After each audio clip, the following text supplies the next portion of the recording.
उद्धव जी प्रकट हुए और गौरांग महाप्रभु ने भी नाम लेते हैं, इसलिए पागल हैं, सारा संसार पागल है।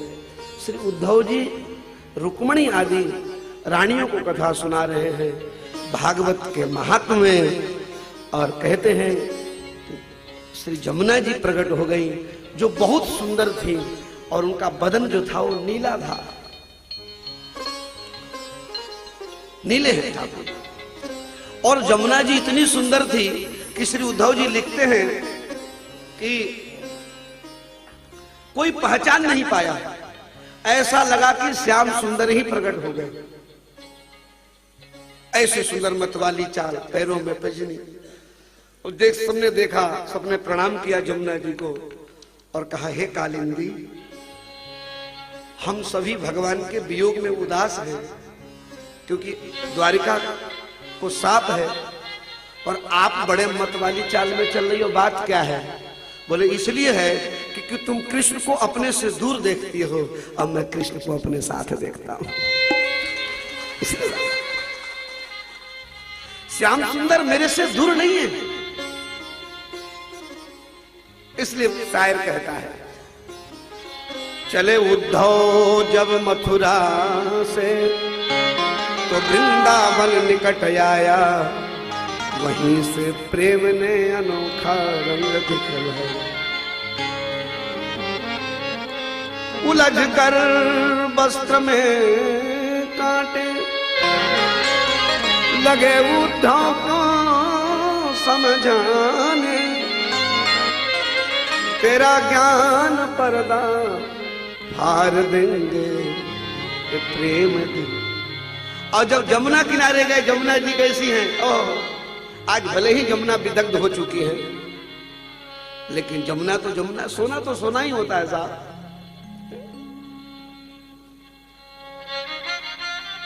कोई शायर कहता है जमुना की महिमा, लगता है ऐसे जैसे नीलम पिघल गया हो। जमुना जी को देखकर लगता है ऐसे जैसे जमुना का जल नीलम पिघल गया। कैसे? बोले अभी अभी मेरा सांवरा नहा कर निकल गया। तो जमुना कहती है कि हम श्याम सुंदर हमसे दूर नहीं है। तो जैसे साधक को साध्य की वस्तु आ जाती है, भक्त को भगवान की शक्ति आ जाती है, ऐसे जमुना जी में श्याम सुंदर, ये तो पति है भगवान। अब सबने प्रणाम किया, जमुना भी बैठ गई और सुंदर दिव्य कथा श्री उद्धव जी सुना रहे हैं महाराज। और इस कथा के प्रारंभ में सर्वप्रथम एक बात कहा, श्रीमद् भागवतम शास्त्रम नित्यम यही परिसेवितम। उद्धव जी कहते हैं ये भागवत कथा सुखदेव जी ने परीक्षित को सुनाया है, भगवान ने ब्रह्मा को सुनाया है, लेकिन साची कहूं, उद्धव कहते हैं मुझे श्याम सुंदर ने आकाश में सुनाया है। मैं श्याम सुंदर का सखा हूं और भगवान ने हम पर कृपा करी, मुझे भागवत सुनाया है। साची कहता हूं, इससे बड़ा दुनिया में कुछ भी नहीं है। महाराज, और थोड़ी सी महात्मा की बात बताई, श्रोता और वक्ता के लक्षण बताए।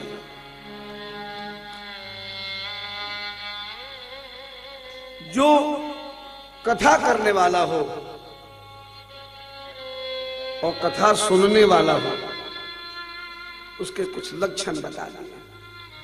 भाई कहने से पहले तो कहना पड़ेगा ना, क्या कारण है भारत में इतनी कथाएं हो रही है, इतनी राम कथा, लेकिन राम राज्य कहीं नहीं है।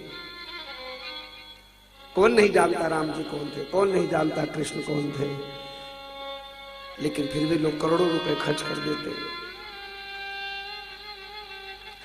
उसका कारण है तो लक्षण बताया, और लक्षण ये बताया कि कथा कहने वाला निरपेक्ष हो, जिसको किंचित कोई अपेक्षा नहीं है, वो कथा कहने का अधिकार है।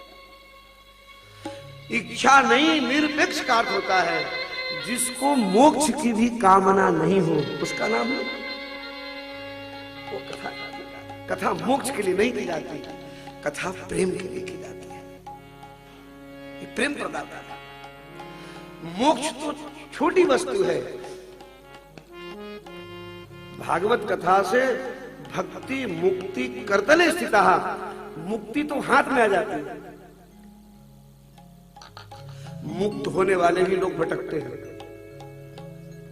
आपने सुना है ना कथाओं में कि देवता लोग लड़ गए, उन्होंने उसको गाली दे दी, उन्होंने उसको साप दे दिया, सुना है कि नहीं? ये क्या है?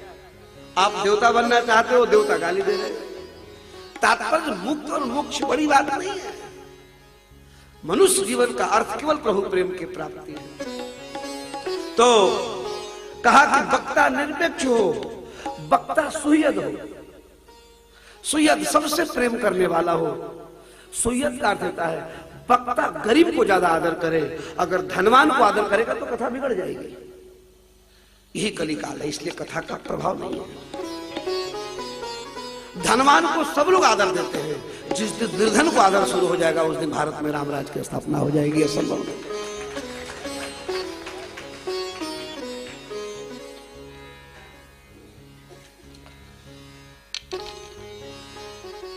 वक्ता कृष्णमती हो, भगवान की कथा करने वाला कृष्ण भक्त हो, वो केवल कृष्ण की बात कहे, अपनी नहीं घुसेड़ दे।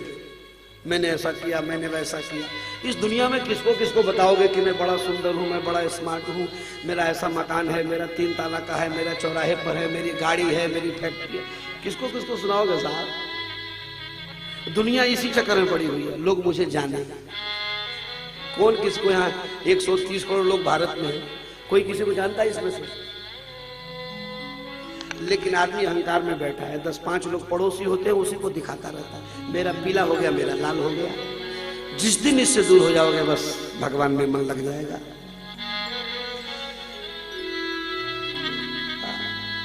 मेरे भाई बहन, तो वक्ता कृष्णमती हो, केवल कृष्ण की कथा कहे, और सुनने वाला भी कृष्णमती हो। ध्यान दीजिए मेरी बात, बोलो राधे राधे। परीक्षित सर्वस्व त्याग कर भगवान के लिए बैठे हैं, और सुखदेव जी अपना भजन पूजन छोड़ करके भगवान के लिए बैठे हैं। अब ज्यादा क्यों कहूं कि क्या आप अपने आप में आकलन कर लो। जिस दिन उस मति से हम बैठ जाएंगे उसी दिन कहने वाले के चित्त में बैठा है कि कैसे कुछ करके कुछ उपार्जन कर लूं, और सुनने वाले के मन में बैठा है कैसे इधर उधर करके कुछ बचा लूं। होने जाने को कुछ है नहीं। यही बात, सच्चाई यही है बस। न कथा कहने वाले को मिला, न कथा से आयोजक कर जाता है, कहने से वक्ता तर जाता है, सुनने से श्रोता तर जाता है। जिस कथा से वक्ता, श्रोता और आयोजक तर जाए, उसी कथा का नाम त्रिवेणी और संगम है साहब। ये त्रिवेणी।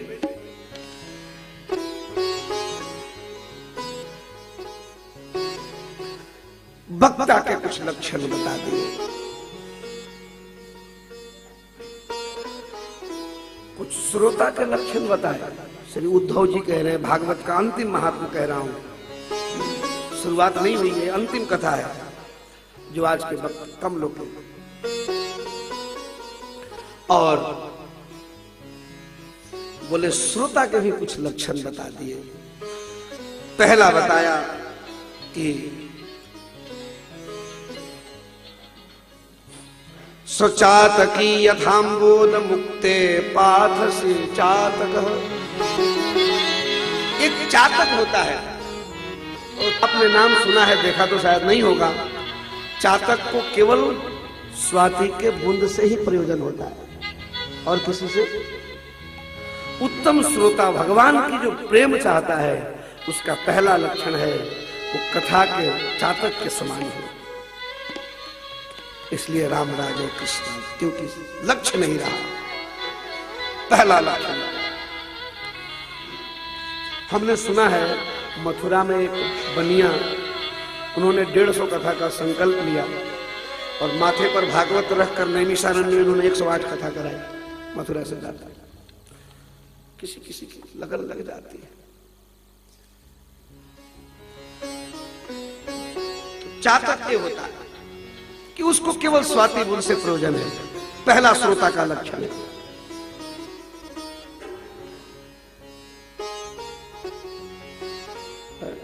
अब कई लोग बैठे हैं हमारे यहाँ पूरब में कहते हैं बैठल वाली पूजा पे मन बा हो जाता।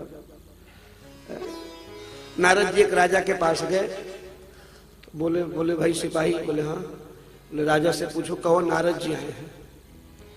सिपाही ने जाकर कहा महाराज कोई संत पधारे। राजा ने कहा कह दो मैं भजन में बैठा हूं। नारद जी ने ध्यान लगा करके देखा तो बैठा तो था पूजा घर में, लेकिन मन उसका कहीं मोची के दुकान पर था, जूता बनाता हुआ। तो नारद जी तो मन के देवता है। सिपाही से कहा जाकर कह दो अपने राजा से कि तू तो मोची के दुकान पे बैठा है। सिपाही बोला महाराज मुझे तो डर लग रहा है। हम कैसे? बोले जा तो सही। सिपाही ने जाकर राजा से कहा, बोले महाराज वो तो संत कहता है, बोले तुम्हारा मन यहाँ नहीं है मोची के दुकान पे। राजा को समझ में आ रही तो कोई पहुंचा हुआ संत फकीर लगता, दौड़ा माला फेंका, दौड़ा माला नारद जी के चरणों में गिरा। नारद जी ने कहा काहे को ढोंग करता है? जिसको केवल उसी से प्रयोजन है वो चातक है, डूब जाता है।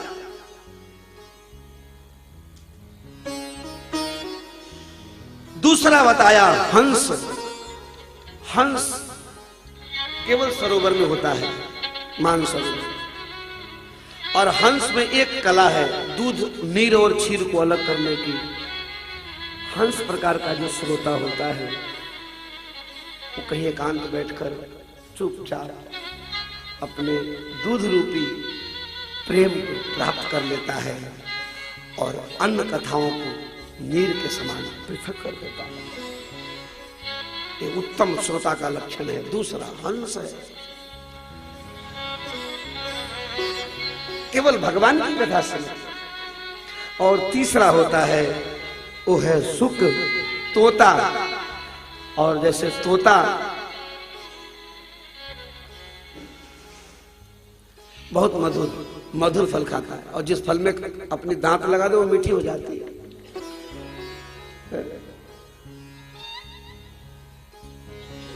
और जो लक्षण श्रोता के वो वक्ता के भी है।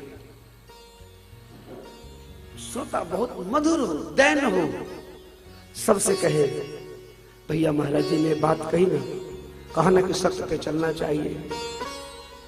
आज से हम झूठ नहीं बोलेंगे, आज से हम गलत काम नहीं करेंगे। कोई ऐसा संकल्प मधुर मीठा। एक ने कह दी कि महाराज जी, बोले हाँ, बोले थोड़ी व्यवस्था ठीक नहीं है, तो 5 खड़े हो गए। बोले हाँ हाँ बिल्कुल सही कह रहे हैं। और महाराज जी एक बढ़िया बात कह दे तो 5 नहीं कहेंगे तो बढ़िया कहा। सुख देव, सुख तोता। तीसरा लक्षण है सुख का, मतलब सुष्टु मितम भक्ति, मधुर हो, मीठा हो, दैन हो, वक्ता भी और श्रोता भी हो। और चौथा लक्षण बताया कि मीना, मछली जैसे मछली जल में रह करके सुखी होती है, ऐसे ही डूब जाए। जितनी गहरी नदी होगी मछली उतनी ही सुखी होगी। कम पानी में मछली दुखी होता है।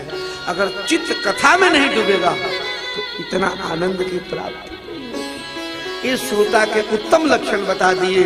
और उद्धव जी कहते हैं कि इसी प्रकार इसके उल्टा 4 लक्षण होते हैं। और उसके पहला लक्षण क्या है? बोले एक होता है ब्रिको हो। ब्रिक कहते हैं भेड़िया। एक उल्टा श्रोता होता है, भेड़िए के समान होता है। भेड़िया का लक्षण क्या होता है? जंगल में भेड़िया होता है, वो न खाती है न खाने देती है। आपने कभी डिस्कवरी चैनल पे देखना ध्यान से, खाने भी नहीं देगी और चैन से रहने नहीं देगी। ऐसे लोग जो भगवान की कथा प्रवचन सत्संग में इधर उधर करते हैं, उसको भेड़िए का लक्षण बताया है। उससे मिलता जुलता कुछ नहीं है। वो न सुनेगा न सुनने देगा। 13 बार यहां से उठेगा, कभी उधर जाएगा, कभी फोन उठाएगा। दूसरा लक्षण बताया भूरुंड। एक भूरुंड नाम की पक्षी हिमालय में होती है, जो बहुत अच्छी अच्छी बात कहती है लेकिन करती नहीं है। मतलब वो कहती है चिड़ियों से कि तुम मांस मत खाओ, खुद मांस खाती है।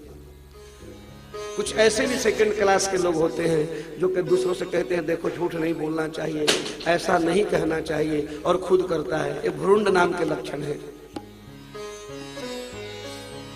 महाराज जी ने कहा था ना, जानते नहीं हो सत्य बोलना चाहिए और खुद करता नहीं है। ये भ्रूण का लक्षण है। और तीसरा शब्द कहा वृषः, बैल। बैल को कोई मतलब नहीं होता, बैल को पेट भरने से मतलब होता है। ऐसे भी श्रोता होते हैं जिनको कोई मतलब नहीं है किसी से, बढ़िया खाकर नींद भर सोते हैं। महाराज जी हमको से मतलब नहीं है, हम सब हमको तो बढ़िया खिला दो, कमरा दे दो। ये बैल का लक्षण बताया वृष। और चौथा लक्षण बताया है उष्ट्रोह, ऊंट। चौथे प्रकार के जो श्रोता होते हैं वो शरीर बड़ा अच्छा होता है, लंबा चौड़ा होता है। ऊंट बड़ा सुंदर दिखता, गर्दन बड़ी लंबी होती है, देखने में बड़े सुंदर स्वच्छ दिखते हैं, लेकिन उस ऊंट को जूस अच्छा नहीं लगता, उस ऊंट को काजू बादाम अच्छे नहीं लगते, उसको खट्टी नीम मीठी भगवान की कथा मीठी नहीं लगती हो। वो ऊंट के समान है जिसको शकुनी, दुर्योधन और संसार की नीति और ये सब अच्छे लगे। जिसको टीवी और बीवी में ही चिपका हुआ है उसको क्या कहना साहब, वही ऊंट प्रकार का लक्षण है। तो इसलिए सुखदेव श्री उद्धव जी ने 4 लक्षण बता दिए। कथा से पूर्व सावधान। इसी के कारण इस कली में कथा का प्रवाह बहुत है, कथा का प्रभाव नहीं है। प्रवाह है, प्रभाव नहीं। एक आदमी हमसे कल कह रहा था, कोई पंडित जी कह रहे थे हमसे, बोले महाराज जी हमने तो एक सार बात देखा। ये हमारे सुदामा जी कह रहे थे। मैं क्या देखे हो भाई? बोले कह रहे थे महाराज जी इस युग में तो पैसा ही सब कुछ हो गया। मैंने कहा बात तो सही कहते, पैसा नहीं होगा तो काम कैसे होगा? अगर पैसा ही सब कुछ होता तो महात्मा काय को लुटाते? ये भी जमा कर लेते 10-20 लाख, 1-2 करोड़ एफडी उफडी कर लेते। वो जान गए इस रहस्य को और जानकर उसको लात मार करके भगवान के चरणों में चल पड़े। जिसके चित्त में पैसा प्रधान हो गया उसका बाप का बाप भी भगवान की तरफ नहीं ला सकता। साहब आदमी की कौन कहते? पैसा बहुत कुछ हो सकता है, सब कुछ नहीं हो सकता। पैसे से कपड़ा आ सकता है, पैसे से भोजन आता है, पैसा का। मान लीजिए मैं यहाँ कथा कर रहा हूँ, अगर कोई पड़ोसी आके सुन ले तो इस पे पैसे का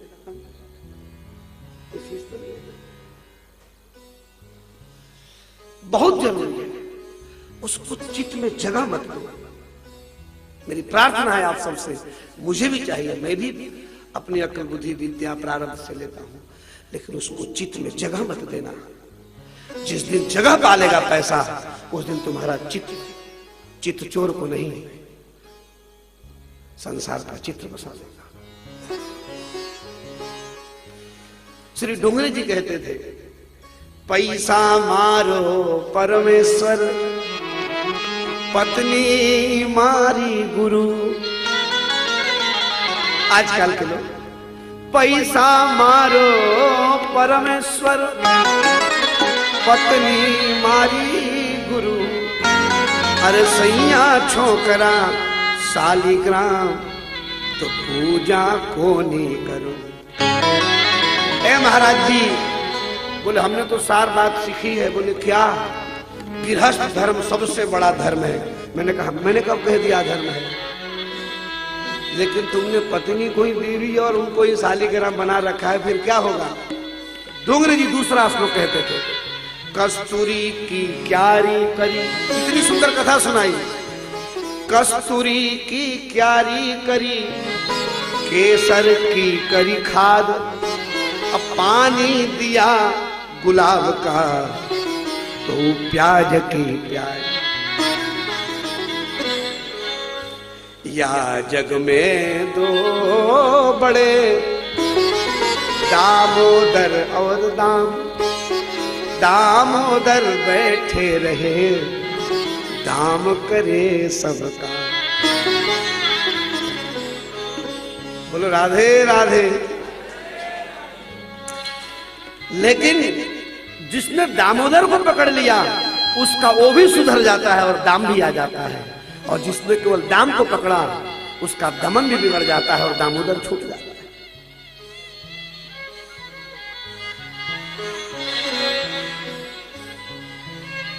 तो लक्षण बताए कुछ, और इस प्रकार से अंत में कहा कि श्रोता वक्ता के लक्षण बताते हुए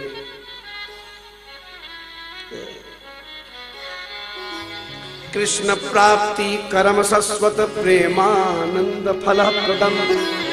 ये भगवान की कथा कृष्ण प्रेम को देने वाली है, यानी भागवत कथा कृष्ण कथा है, और इसका एक ही प्रमुख प्रयोजन होना चाहिए, भगवत प्रीति।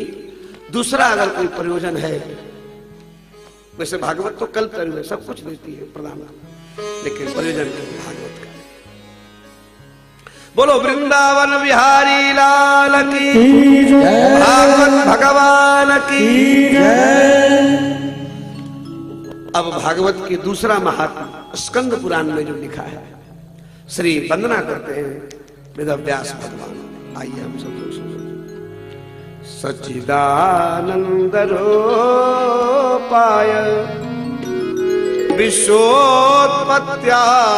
विश्वोत्पत्त्यादि हेतवे तापत्रय विनाशाय श्री कृष्णाय वयं नमः। वंदना किया है पहले श्लोक। महाराज जो आनंद कंद सुधा सिंधु भगवान है, उनको हम नमन करते हैं। नुमा संस्कार कई विद्वानों ने किया है। पहले श्लोक की वंदना में मानो श्री वेदव्यास से कहना चाहते हैं कि भागवत कथा से पूर्व नुमा का अर्थ होता है नमन करना, और वास्तविक शब्द होता है नुमा शब्द का अर्थ होता है शरणागत हो जाना। मतलब जीव जब पूर्ण रूपेण शरणागत हो जाता है तो भगवान की जिम्मेदारी बढ़ जाती है। इसलिए भागवत प्रवेश से पहले हम लोग सभी राधा कृष्ण को वयम नमः नमन करते हैं, प्रणाम करते हैं, शरणागत हो जाता है। और बिना शरण तो पति भी नहीं कहता, अब शरण तो होना ही पड़ेगा। अब चाहे जिसकी शरण जाओ, चंपा के पापा शरणम, चाहे सीमा के पापा शरणम, या गुरु शरणम, या किसी शरण में तो सब लोग हैं, सभी शरण। इस प्रकार से नमन किया पहले श्लोक में। अब भागवत के महात्मा। भा शब्द का अर्थ है भक्ति, ग शब्द का अर्थ है ज्ञान, व शब्द का अर्थ है वैराग्य, और त शब्द का अर्थ है त्याग। जहां भक्ति, ज्ञान, वैराग्य और त्याग चारों का समावेश है, उसी का नाम है श्रीमद्। तो भक्ति का अर्थ, भ का अर्थ भक्ति कैसे होता है? क्या भक्ति का अर्थ क्या है? भक्ति, हम सब लोग भक्त हैं भगवान के, हम हो या न हो भक्त तो सभी मानते हैं। हर आदमी अपने आप को भगवान का भक्त मानता है, अच्छी बात है। भक्ति का अर्थ क्या होता है? भज धातु से भक्ति बनता है। ये सब भक्ति के ही लक्षण है। धाम जाना, नदी स्नान करना, कथा सुनना, भज धातु सेवायाम इति भक्ति। मंदिर जाना भक्ति नहीं है। मंदिर जाना मेरा फर्ज है, मंदिर जाना धर्म है, भक्ति नहीं है। दान करना फर्ज और धर्म है, भक्ति नहीं है। गरीबों को खिला देना धर्म है, फर्ज है, भक्ति नहीं है। भक्ति क्या है?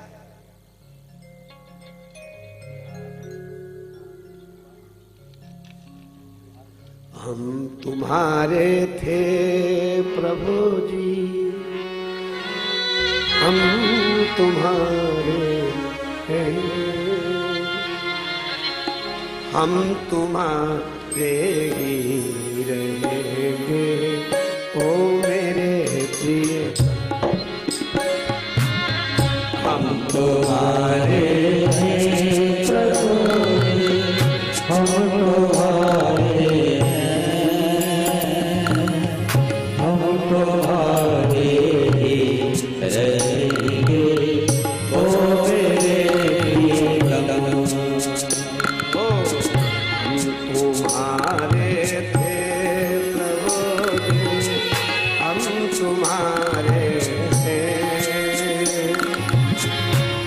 तुम्हारे ओ मेरे तुम्हारे प्रभु हम तुम्हारे राधे हम तुम्हारे ओ मेरे प्रियतम तुम्हें छोड़ सुन नंद दुलारे कोई न एक हमारो तुम्हें छोड़े अब नंद दुलारो कोई न देख हमारा किसके द्वारे जाए पुकारो और न कोई सहारो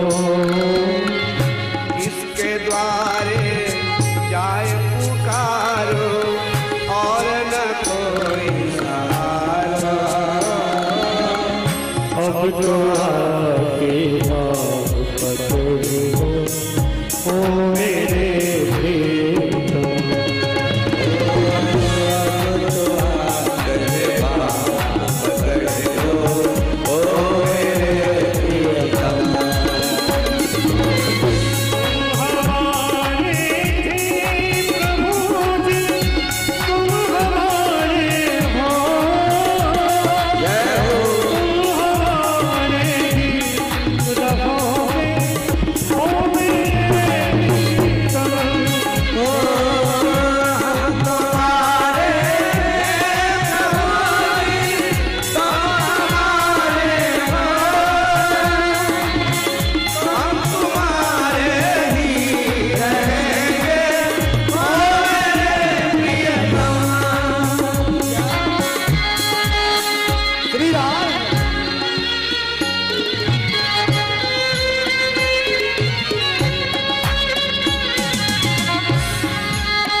जग छोड़ा तुम संग नाता जोड़ा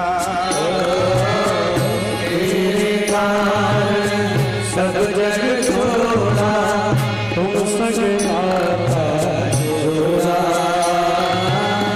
तेरे कारण सब जग छोड़ा तुम संग नाता जोड़ा तेरे कारण सब जग छोड़ा तुम संग नाता जोड़ा एक बार प्रभु हंस के कह दो तू मेरा मैं तेरा एक बार प्रभु हंस के कह दो तू मेरा मैं तेरा अब तो मुझको गले से लगा लो ओ मेरे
दासी की बिन पुनरी जय ओ ब्रजराज दुलारे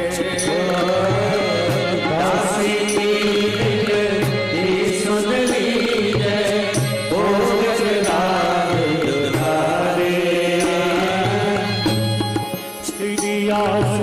यही मैंने पूरन करना प्यारे आखिरी आस इस जीवन की पूरन करना प्यारे एक बार हृदय से लगा लो ओ मेरे प्रिय एक बार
पहला श्लोक का मंगलाचरण करके वेद व्यास जी कहते हैं, नाम दिया है शास्त्र का श्रीमद् भागवत।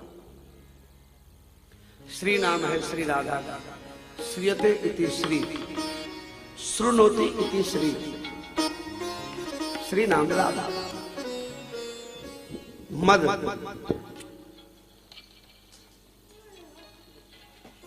भागवत का मद अलग है और संसारियों का मद अलग है। ये श्री मद है, यहाँ प्रेम है। एक संत ने पुस्तक लिखी है प्रेम मदिरा, वृंदावन के संत। यहाँ श्री मद है। हर व्यक्ति मद में है, कोई रूप मद में है, कोई काम मद में है, कोई चाल मद में है, कोई धन के मद में है।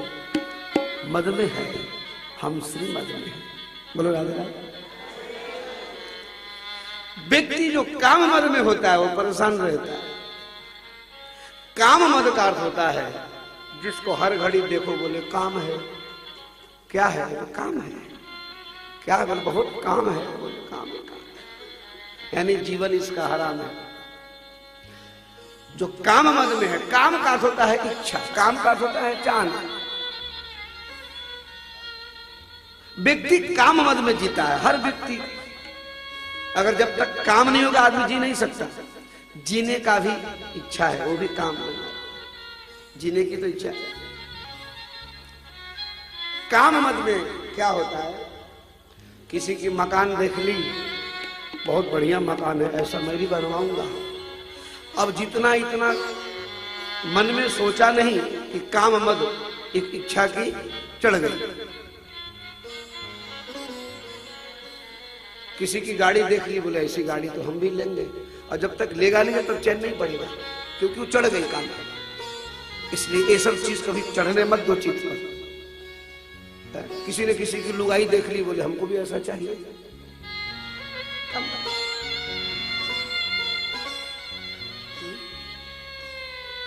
काम मत।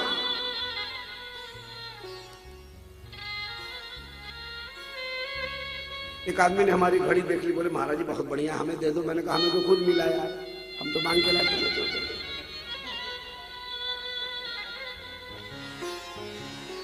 हाँ भाई, कुछ कमाई हुई तो कुछ है नहीं, सब मांगी मांगी वस्तु है। काम दूसरा है क्रोध मद। क्रोध का भी मद होता है।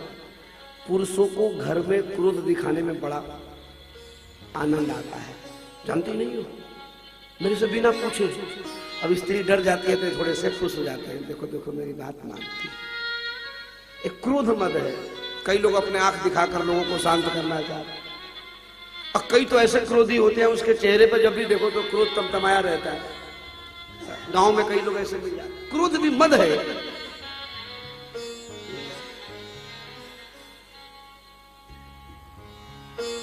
एक आदमी गाली बहुत देता, महात्मा को मिला, बोले भाई क्या बात है? बोले महाराज मैं तो बिना मतलब का क्रोध। क्रोध को सांप कहा गया है शास्त्र में, और सांप जहां होगा वहां आप शांति से सो नहीं सकते।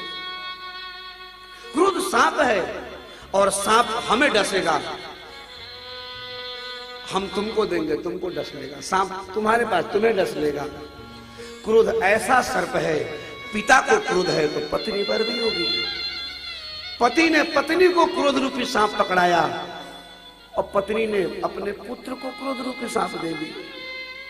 पुत्र ने अपने मित्र रूपी दोस्त को सांप दे दी। सारा संसार सांप से डसा हुआ। क्रोधी व्यक्ति, कामी व्यक्ति शांत नहीं हो सकता।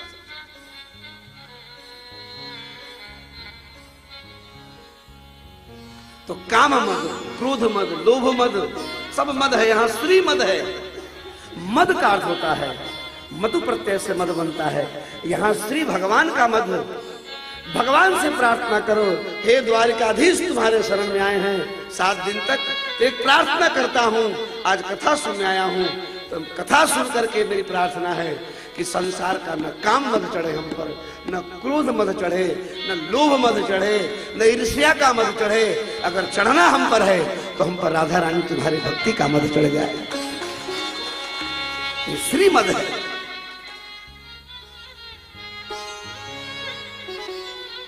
क्रोध का मद कैसा है? एक पति कहीं से ऑफिस से आया, घर में पत्नी चाय का प्याला लेके आई, कुर्सी दी, बैठिए चाय पीजिए। पति ने उठाई कप, थाली फेंक दी। एक क्रोध।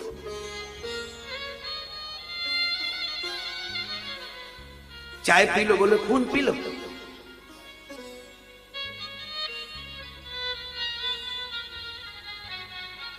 मद किसी को शांत नहीं रहने देता। वेदांत में हाथी को, हाथी जो होता है वेदांत, हाथी बड़ा मत वाला होता है।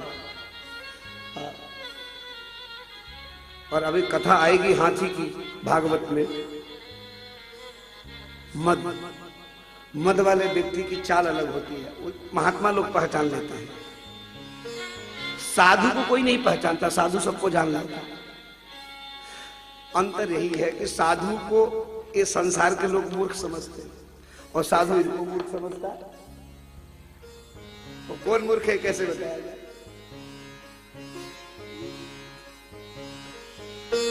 गृहस्थ की पूजा जब तक संपत्ति है होती है, गृहस्थ की पूजा जीते जी होती है, और साधु की पूजा मरने के बाद होती है। साधु माला पहनता है, गृहस्थ भाला पहनता है। साधु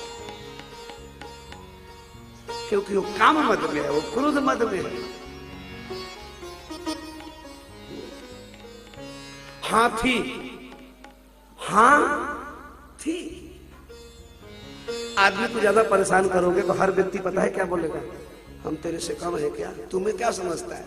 हम पे भी हाथी थी, हम पे मकान थी, हम पे गाड़ी थी। हाथी, हाथी, हाथी। और जहां ये शब्द है वो भजन नहीं कर सकता। भजन करने वाला दीनहीन होता है, अकिंचन होता है, और कभी बोलता नहीं। मैं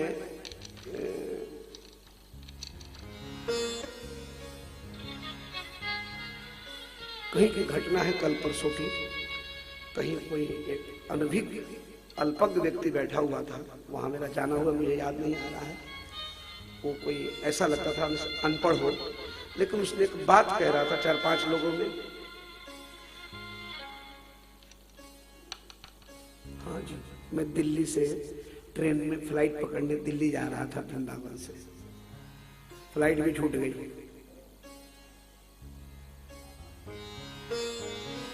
तो उसमें जो गांव का था वो पता है क्या कर रहा था? बड़े बड़ाई ना करे,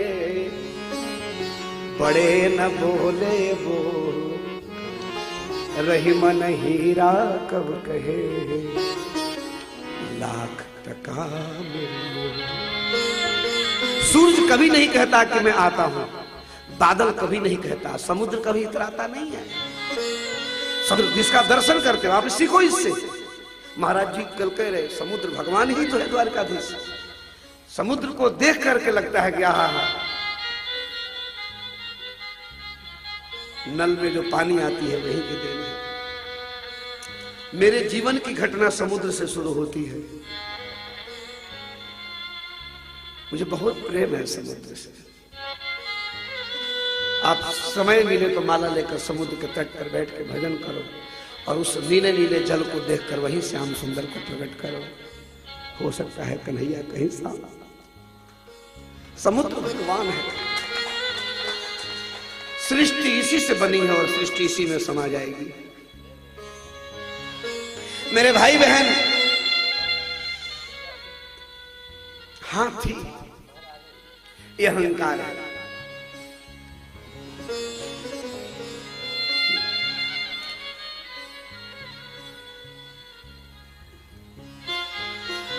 कथा वर्तमान के सुख प्रदान करता है और भूत की बात को समाप्त कर देता है, और इसका नाम कथा है। यानी मद समाप्त, हाथी भूल जाओ। लेकिन जहां मद बैठा है, महाराज जी तुम हमको ऐसे ही समझते हो क्या? हम इसी में रहने वाले दिखते हैं आपको।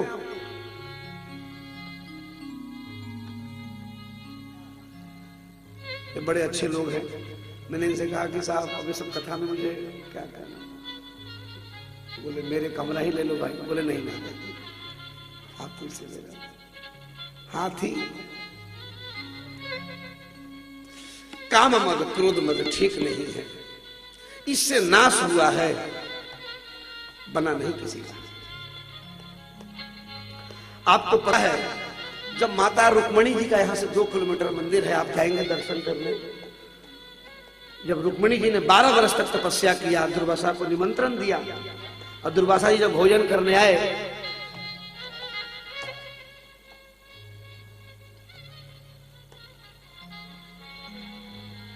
दुर्वासा को भोजन कराया।